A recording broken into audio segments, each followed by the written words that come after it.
ભાવનગર શહેરના વાઘાવાડી રોડ ઉપર આવેલા શોભરાજ કોમ્પ્લેક્સમાં એક દુકાનમાં છતનો ભાગ તૂટી પડતા અન્ય દુકાનદારો એક થઈને સમસ્યાને પગલે માંગ કરવામાં આવી છે।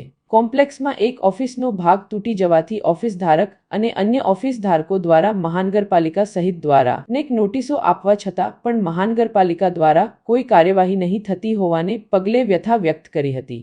જ્યારે કોમ્પ્લેક્સના પ્રમુખે જણાવ્યું હતું કે કેટલાક લોકો દ્વારા દબાણ કરાયા છે અને ફાયર દ્વારા નોટિસો પણ અપાય છે, પરંતુ કેટલાક લોકો સહકાર નહીં આપવાને કારણે રીડેવલપમેન્ટનું કાર્ય થઈ શકતું નથી। જોકે મહાનગરપાલિકા દ્વારા શોભારાજ કોમ્પ્લેક્સ જર્જરિત હોવાના મામલે નોટિસો આપી હતી। એટલું જ નહીં, ફાયર વિભાગ દ્વારા પણ નોટિસ આપી હતી, જેમાં ગેરકાયદેસર બાંધકામનો ઉલ્લેખ કરવામાં આવ્યો છે।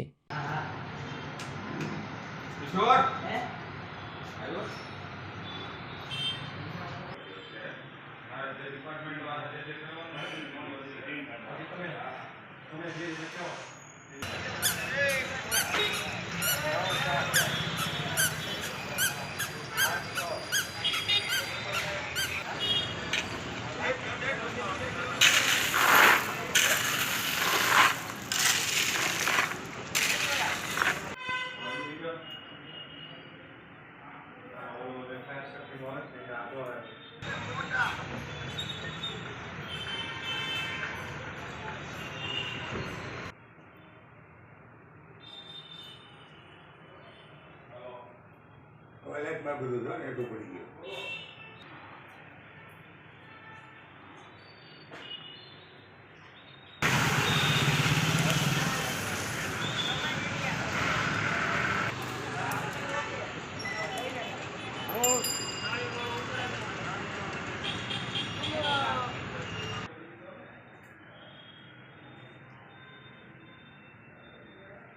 हाँ वाळवाव આવ્યા હતા એને પણ કીધું હતું કે આ સફાઈ થતું નથી બેઝમેન્ટમાં ગ્રાઉન્ડમાં ઉપર પડ્યું બરોબર એટલે સફાઈ કર્મચારી ઉપર આ બધું પડ્યું છે એટલે સફાઈ કર્મચારી એમને નોટિસ આપી છે ખભા ઉપર વાગેલું છે એમને આ બધા સફાઈ કરતા હતા ને ખભા ઉપર વાગ્યું છે।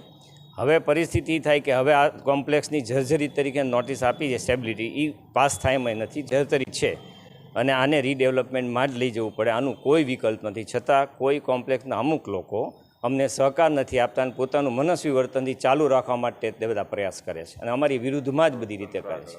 શોભરાજ કોમ્પ્લેક્સમાં 201 નંબરની મારી ઓફિસ આવેલ છે।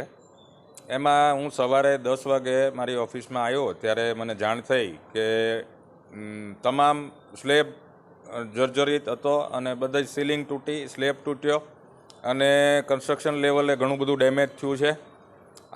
આખી ઓફિસમાં પાણી ભરાઈ ગયું છે।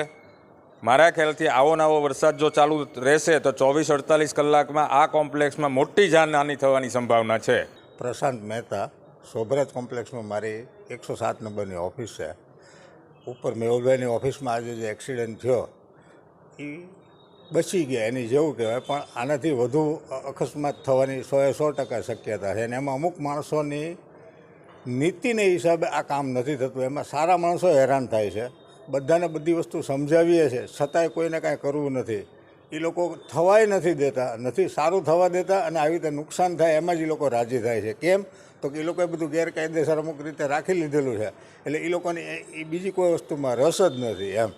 એટલે તંત્રને ખાસ વિનંતી છે કે ભાઈ અમારી જેવા જે સીધા માણસો છે જે બધી રીતે કોઓપરેટ કરે છે એ કેટલા હેરાન થાય છે એની માટે થઈને જે વ્યાજબી પગલાં લેવાતા હોય લેવા વિનંતી।